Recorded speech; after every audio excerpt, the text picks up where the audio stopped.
One way is doing what is referred to as the tip-to-tip method.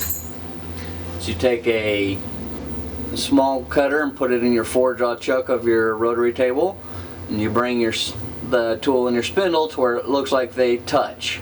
Now the problem with this is when you've got human error. When you're looking at it, you can move your body up or down and left to right and get them to line up when they're not exactly lined up exactly right. But this will get you close to do the next couple steps. Another thing I've done is close the 4-jaw chuck and bring your tool down to where it's in the center. Now the trick to this is you've got to get this V perfectly straight up and down. And that's what will throw you off sometimes.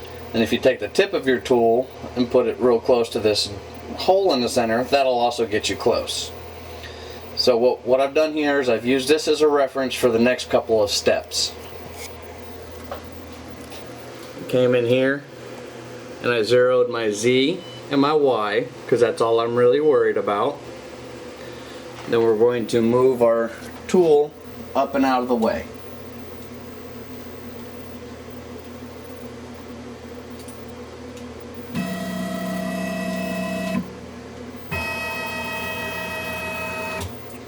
Now let me just go ahead and attach my tripod. So hopefully we can catch these next couple of steps.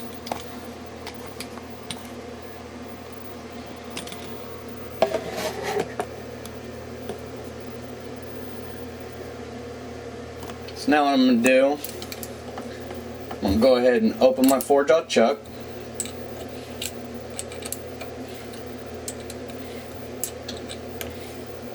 I'm going to put this plate in here, which I've made, and I'm going to hold my wax in it. It's nothing saying you can't just stick the wax straight into the 4-jaw chuck. This just gives me a little bit more rigidity and allows me to hold smaller pieces of wax.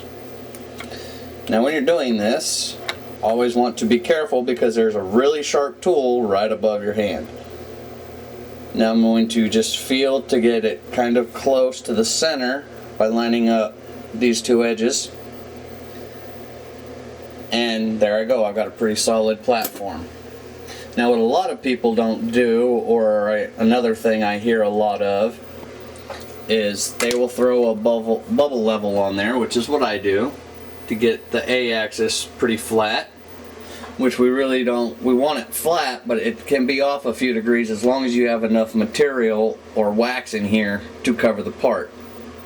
Now rule number 1 when you're doing this is once you start cutting a part, never ever take it out of the chuck, because you'll never get it back in the exact same spot. So now we've got this loaded up, and like I was saying before, is sometimes you get in a hurry, you jog it to where it's level, and you forget to come over here and zero out your A-axis. This tells it where you're working from, so you want to make sure that you zero that out. Now here I've got that tool path loaded up. As you can see, I've got 2 halves that should line up and touch corners. So if everything is right here, it should work, but it's not. I can guarantee it. We're close, but we're not exactly there.